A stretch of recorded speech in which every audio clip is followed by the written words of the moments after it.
예수님이 십자가 지실 때 제자들은 어디에 있었습니까? 그들은 그 중요한 순간에 교회를 세울 만한 그런 사람들이 아니었습니다.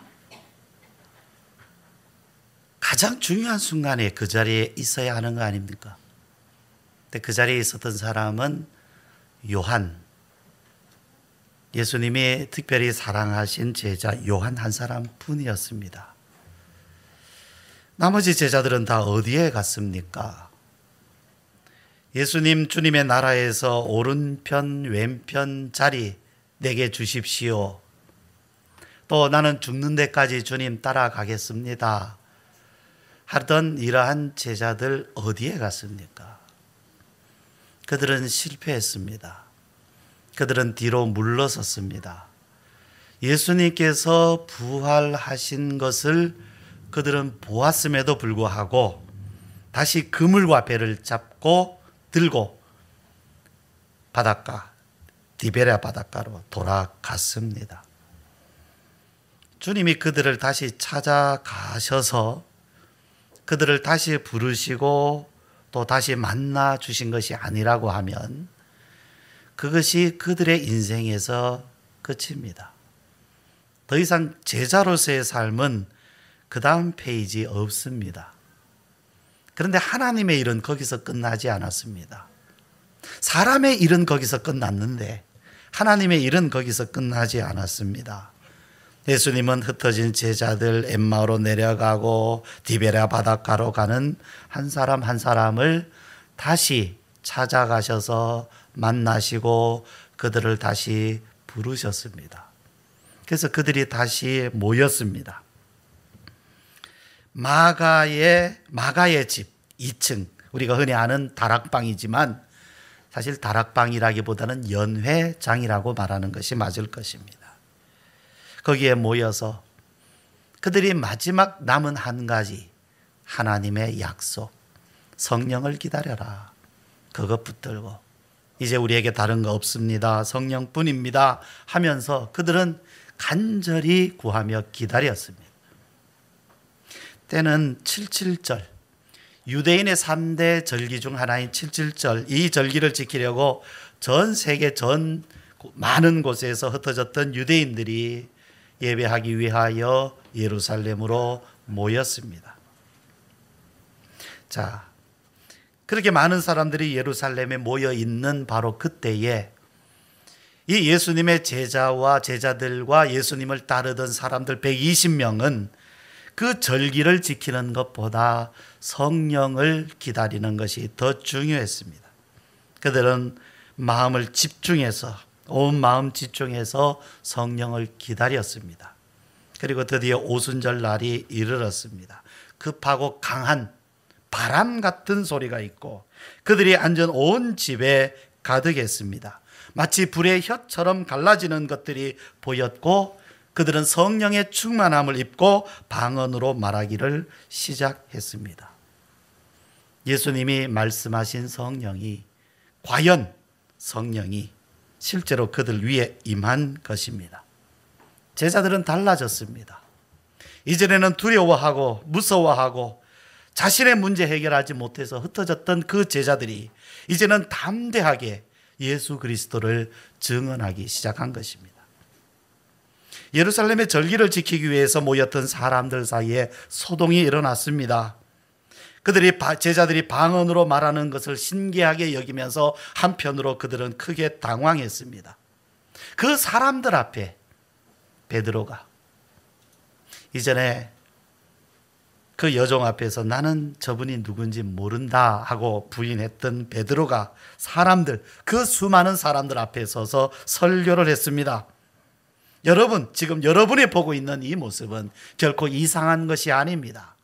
이미 하나님께서 요엘을 통하여 말씀하신 것입니다 하면서 바로 성령에 대해서 구약 요엘서의 말씀을 인용하고 지금 그 말씀이 성취된 것이라고 설교를 했습니다.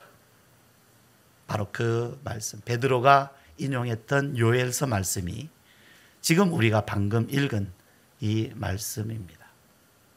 이 말씀이 역사 안에 실제로 이루어진 말씀입니다. 그리고 지금도 이루어져 가고 있는 말씀입니다. 그리고 이 말씀으로 오늘 우리에게도 이 말씀을 이루시려고 하나님은 일하고 계시고 이 말씀을 통해서 일하고 또 일하고 계십니다. 여러분, 교회는 바로 여기서 출발했습니다.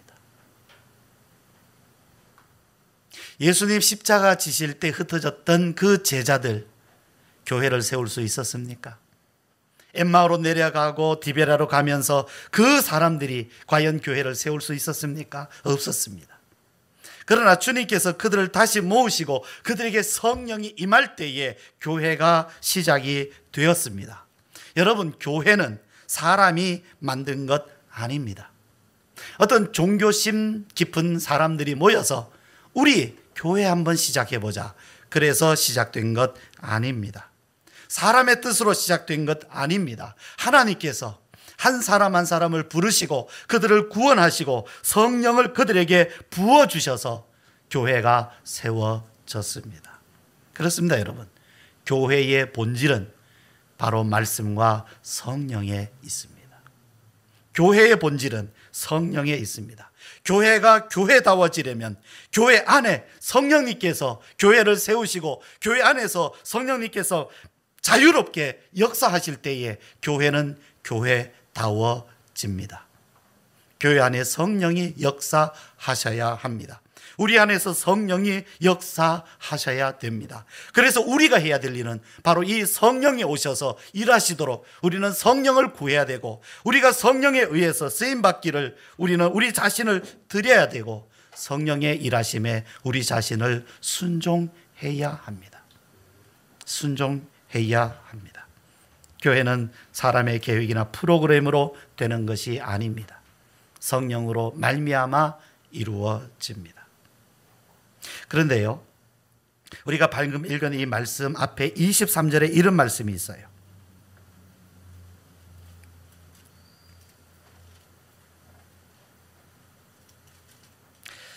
(23절) 말씀, 시온의 자녀들아, 너희는 너희 하나님 여호와로 말미암아 기뻐하며 즐거워할지어다. 그가 너희를 위하여 비를 내리시되 이른 비를 너희에게 적당하게 주시리니 이른 비와 늦은 비가 예전과 같을 것이라. 이 말씀은 무엇을 의미합니까? 회복을 의미합니다. 회개하는 이스라엘 백성들에게 하나님께서는 예전처럼 다시 비를 내려주시겠다는 것입니다. 어느 때요? 지난주에 우리가 말씀을 함께 나눴습니다. 언제 내려주시겠다는 겁니까? 회개할 때입니다. 자, 이스라엘 백성들에게 경고가 내려왔습니다. 그 경고의 말씀을 듣고 회개하라, 여호와께로 돌아와라. 그리고 돌아오면 하나님께서 회복하여 주시겠다. 그리고 회복한 후에 하나님께서는 내 영을 부어주시겠다. 이것이 순서입니다. 어느 때에 하나님께서는 우리에게 성령을 부어주십니까? 어느 때에 교회 안에서 성령은 마음껏 역사하실까요? 먼저는 회복이 있어야 됩니다. 회복하려면 먼저 회개해야 됩니다. 지난주에 우리가 불쌍히 여기심이란 제목으로 말씀을 나누었죠. 하나님께서는 이 백성을, 이스라엘 백성을 극진히 사랑하시며 불쌍히 여기시리라. 그런데 어느 때요? 어느 때요? 우리는 어느 때에 하나님이 나를, 여러분을, 우리를 극진히 사랑하시는 것을 언제 압니까? 하나님이 나를 불쌍히 여기시는 것을 언제 압니까? 하나님이 우리를 사랑하시는 사랑은 변한 적이 없습니다. 변한 적이 있습니까? 하나님이 이랬다 저랬다 합니까? 아닙니다. 여러분이 여러분의 자녀를 사랑하시는 마음이 변합니까? 아닙니다. 그러나 자녀가 그 부모님의 사랑을 아는 때는 따로 있습니다. 하나님의 사랑은 변함이 없지만 우리가 하나님의 사랑을 깨달아 아는 시간은 따로 있습니다. 어느 때입니까? 전심으로, 진심으로 하나님께로 돌아올 때입니다. 이제라도 금식하며 울며 애통하며 마음을 다하여 여호와께로 돌아오라. 옷을 찢지 말고 마음을 찢으라. 하나님께서 요엘을 통하여 하신 말씀입니다.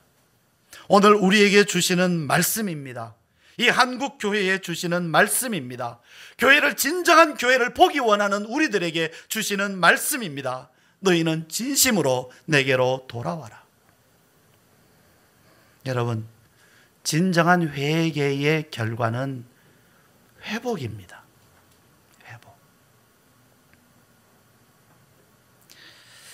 어떤 분들은 기도의 응답을 마음의 평안함으로 받습니다. 그런데 마음의 평안함을 주시는 것은 기도 응답의 전부는 아닙니다. 마음의 평안을 주시는 것은 이제부터 하나님께서 응답해 주시겠다라는 사인이죠. 그리고 그 다음 무엇입니까? 이제 실제로 하나님이 응답하신 일들이 현실에서 나타나야 되는 것입니다. 우리가 하나님 앞에 회개했다면 내가 하나님 앞에 회개했어 라는 그런 마음의 만족으로 끝나는 것이 아닙니다. 회개했다면 이제부터 회개한 그런 현실의 모습들이 나타나야 그것이 진정한 회개입니다. 그것이 회개의 열매입니다. 그것은 회복입니다. 세례 요한이 요단강에서 세례를 베풀 때 사람들이 많이 나왔습니다. 세례받기 위해서. 그때 세례 요한이 사람들에게 외쳤습니다. 회개에 합당한 열매를 맺어라. 회개에 합당한 열매를 맺어라. 여러분, 용서는 하는 사람이 중요합니까? 용서를 해주는, 그러니까 용서를 구하는 사람이 중요합니까? 용서를 해주는 사람이 중요한가? 키는 누가 들고 있습니까? 진정한 용서는 용서를 구하는 사람입니까? 그 용서를 주는 사람입니까? 용서를 구해서 그 용서를 구하는 것을 보고 용서해 주는 사람이 키를 들고 있는 거예요. 회개했다고, 내가 하나님 앞에 용서를 구했다고 그것이 전부가 아닙니다. 내가 하나님 앞에 이렇게 많이 회개했는데요, 이렇게 오랫동안 회개했으니까 회개한 것 아닙니까? 내가 당신한테 용서를 구했으니 내가 용서를 구한 것, 이게 전부 아닙니까? 아니죠. 그 용서를 얼마나 길게 구했든, 얼마나 오랫동안 했든, 어떤 모습으로 했든 용서해 주는 사람이 키를 들고 있는 겁니다. 하나님이 나의 회개를 받아주셨다는 그러한 징조와 현상이 일어나야 되는 것입니다. 단지 내가 하나님 앞에 회개했다고 해서, 그래서 내가 마음이 만족하게 되었다고 해서 회개가 된 것 아닙니다. 그건 회개에 합당한 열매 아닙니다. 하나님이 회개를 받으셔야 되고 그 회개에 합당한 회복이 일어나야 합니다. 일어나야 합니다. 우리는 언제까지 회개해야 됩니까? 회복이 일어날 때까지입니다. 아, 회복되었구나. 하나님이 회복해 주셨구나. 이 회복이 나타날 때까지입니다. 요엘서에 의하면 회복이 일어나는 가장 첫 번째 현상이 무엇이라 그랬습니까? 회복이 가장 첫 번째는 예배입니다. 하나님께로부터 어떤 우리의 마음이 하나님께로 멀어질 때 가장 먼저 나타나는 것이 예배죠. 예배가 안 됩니다. 우리와 하나님과의 관계에서 가장 민감하게 나타나는 곳이 어디냐면 예배입니다. 예배. 하나님과의 관계가 가까운 사람은 높은 산이, 거친 들이, 초막이나 궁궐이나 어디서나 예배가 됩니다. 여러분, 혼자 있어도 예배됩니까? 산 속에 있어도 예배됩니까? 여행 중에도 예배됩니까? 주방에서 설거지를 하면서도 예배가 됩니까? 여러분, 직장에서도 예배가 됩니까? 어디서나 예배가 되는 사람은 하나님과 관계가 가깝습니다. 그런데 하나님과 관계가 멀면 아무리 좋은 장소, 좋은 분위기, 웅장한 곳에서 예배를 드려도 진정한 예배 안 됩니다. 그냥 분위기에 취할 뿐입니다. 분위기에 취하는 거죠. 종교적 분위기. 여러분, 하나님과의 관계가 가장 민감하게 나타나는 곳 예배입니다. 하나님으로부터 멀어지면 예배가 안 됩니다. 하나님과의 관계가 회복되면 가장 먼저 나타나는 것이 예배가 회복되는 겁니다. 예배가. 두 번째는 외적인 회복이 있다. 성경이 말씀합니다. 하나님은 우리의 내면적인 부분만 다루지 않습니다. 우리의 삶은, 우리의 영혼은, 우리의 정신과 우리의 육체까지도 하나입니다. 하나로 되어 있습니다. 그렇기 때문에 하나님은 우리의 영혼만 다스리시는 것이 아니라 우리의 외적인 삶도 주장하세요. 그래서 우리의 영적인 문제가 해결되면 외적인 문제도 해결되는 때가 참 많습니다. 이것이 긴밀히 연결되어 있습니다. 작은 일에도. 여러분이 하시는 일이나 자녀를 양육하시는 것이나 여러분의 건강에 있어서나 긴밀히 연결되어 있습니다. 그 다음 회복은 어디일까요? 성령입니다. 성령입니다. 우리가 외적인 회복을 흔히 뭐라고 말합니까? 축복이라고 말하죠. 그런데 그것으로 끝나는 것이 아니에요. 그것은 과정입니다. 그 다음이 있습니다. 그것은 충만입니다. 하나님은 왜 충만하십니까? 우리와 함께 계시려고. 우리와 함께 계시려고. 여러분, 결혼 전에 남자와 여자가 결혼 전에 서로 사귀죠. 자, 서로를 알아갑니다. 서로에게 선물도 줍니다. 그런데 결국 무엇을 하려는 것입니까? 결혼해서 함께 살려는 것입니다. 이 원리는 하나님이 우리를 사랑하시는 원리, 우리에게 주시는 은혜의 원리와 동일합니다. 하나님이 우리의 삶을 돌보시고 채우시고 인도하시는 목적은 우리와 함께 계시려는 것입니다. 우리 안에 들어와서 사시려는 것입니다. 어떻게 해요? 성령으로. 우리 안에 들어오셔서 하나님은 우리로 하여금 새로운 삶을 살게 하십니다. 그때 어떤 현상이 나타납니까? 오늘 우리가 읽은 말씀이죠. 28절. 그 후에 내가 내 영을 만민에게 부어주리니 너희 자녀들이 장래 일을 말할 것이며 너희 늙은이는 꿈을 꾸며 너희 젊은이는 이상을 볼 것이며. 여러분, 신앙은 꿈을 꾸게 합니다. 믿음은 꿈을 꾸게 합니다. 꿈을 꾸지 못하는 신앙은 잠자거나 죽은 신앙이에요. 미래가 없는, 앞을 보지 못하는, 하나님의 나라의 앞을 보지 못하는 신앙은 잠자거나 죽어 있기 때문이에요. 분명히 살아있는 신앙은요, 깨어있는 사람은 하나님의 미래를 봅니다. 앞의 일을 봅니다. 아무리 지금 어렵고 힘들어도, 아무리 지금 무너져 가거나 쇠퇴해 가도 하나님의 일은 쇠퇴하지 않습니다. 잠시 쇠퇴하는 것 같아도 하나님은 반드시 그분의 일을 이루셔요. 그렇다고 하면 이 외적인, 우리가 흔히 말하는 외적인 축복을 받을 때에 어디로 나아가야 됩니까? 내가 내 영을 만민에게 부어주리니. 우리는 이 은혜 가운데 신앙의 성숙과 성령의 충만으로 가야만 되는 것입니다. 가야만 돼요. 그것이 목적입니다. 광야만 헤매면 어떡하겠습니까? 광야에서도 은혜 많이 받았어요. 그렇죠? 만나도 먹고 메추라기도 먹고 광야에서도 은혜 많이 받았어요. 그러나 가나안에 들어가지 못한다면 무엇하겠습니까? 들어가야 되는 것입니다. 여기 28절 시작에 무엇이라 했습니까? 그 후에 하나님께서는 회개하라 하시고 너희를 회복시켜 주시겠다 하시고, 그 회복은 예배의 회복, 그리고 외적인 회복 말씀하셨어요. 다시 다 예전같이 해줄 것이다. 23절에 읽었던 것처럼 너희를 이제 예전처럼 해주겠다. 이른 비와 늦은 비를 내려주겠다. 그리고 나서 28절에 그 후에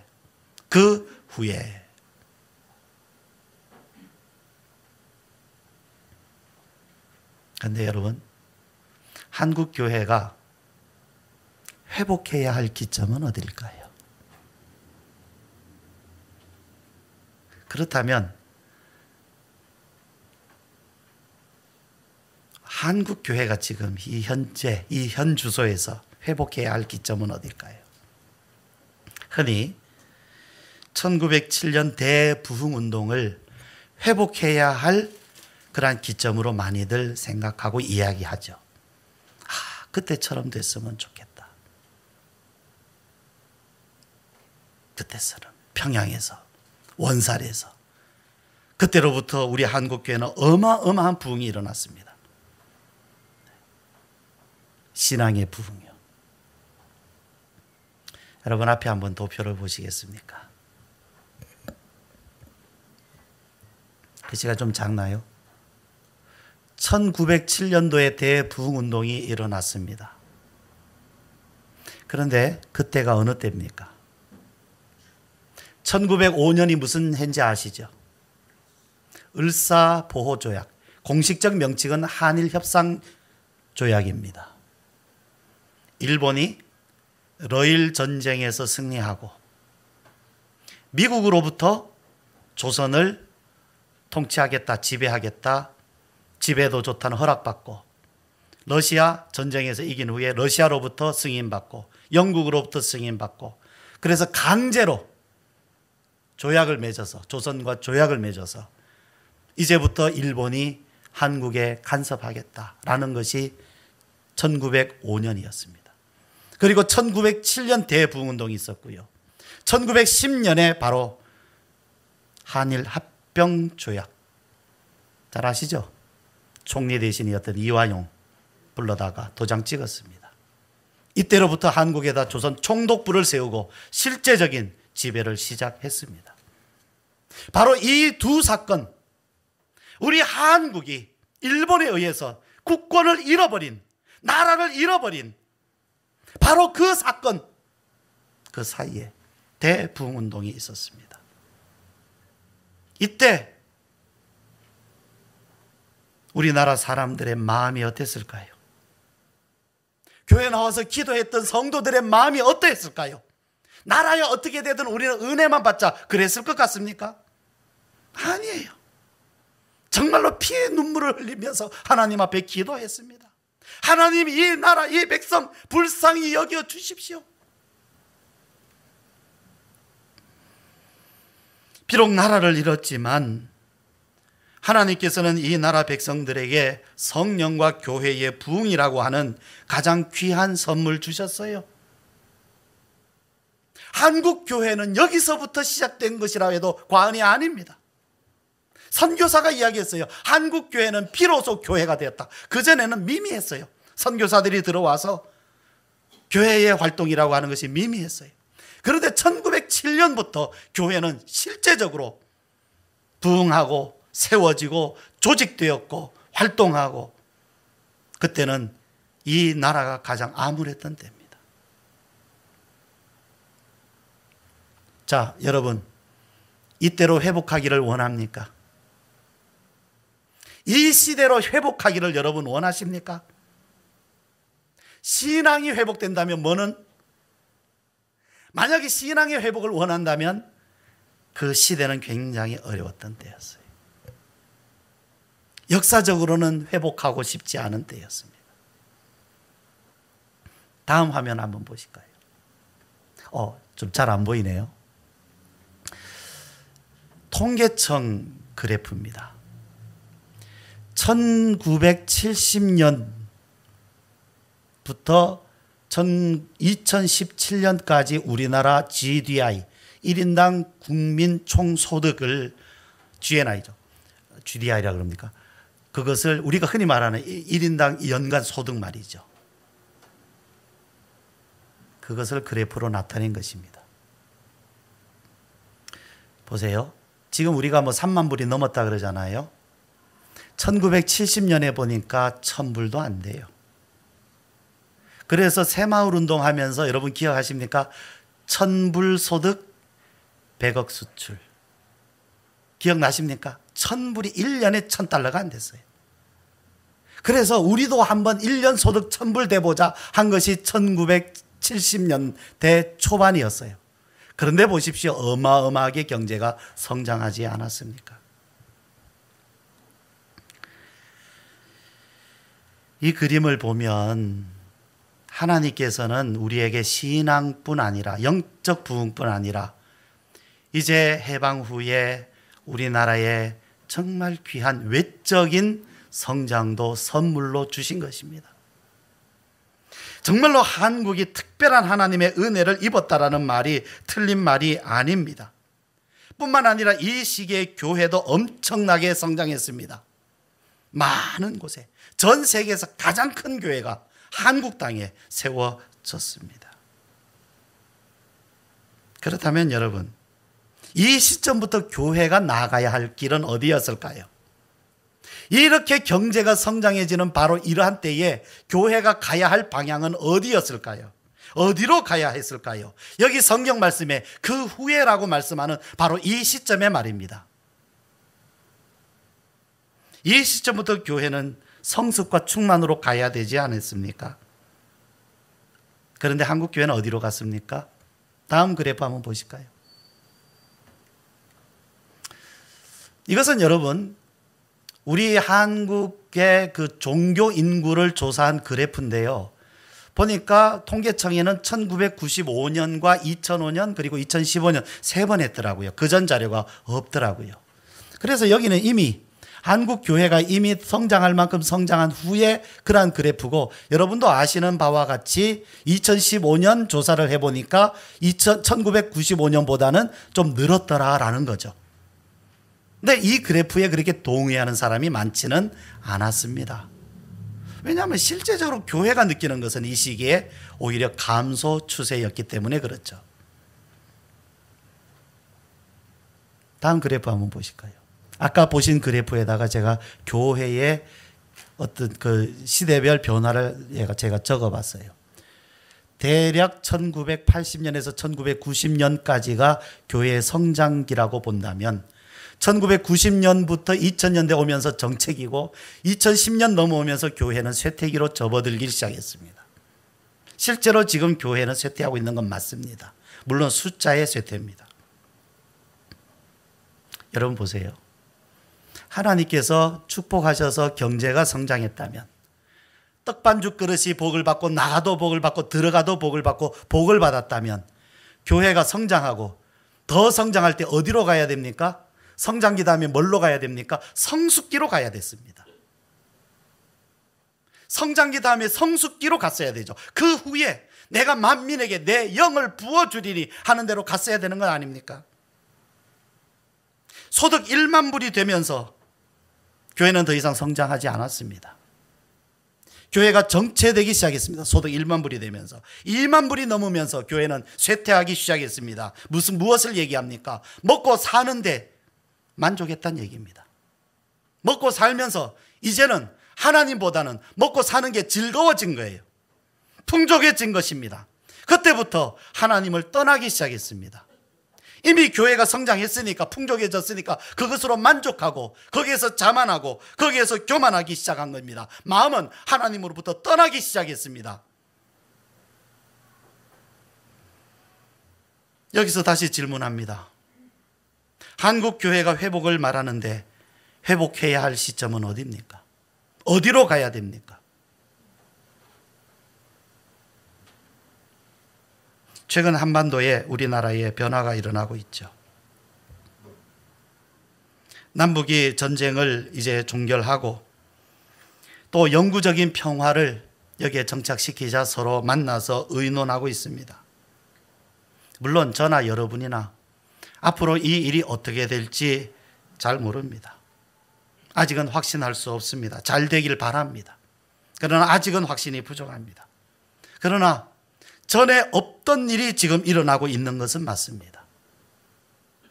전에 없던 일이 지금 일어나고 있습니다. 우리는 그동안 평화를 위해서, 통일을 위해서 많이 기도해 왔습니다. 어쩌면 하나님께서 우리의 기도를 들어주신 것입니다. 그리고 하나님께서 지금 우리에게 선물을 주시려고 하고 계십니다. 이것은 분명 하나님께서 우리 한국에, 그리고 한국 땅에, 또 한국 교회에 주시는 기회입니다. 그러나 이것이 마지막 기회일 수도 있습니다. 지금 이 시점은 매우 중요합니다. 교회가 이데올로기에 붙잡혀 있을 시간이 아닙니다. 어떤 정치 집단 기웃거리고 있을 시간 아닙니다. 여러분 말씀을 읽으셨습니까?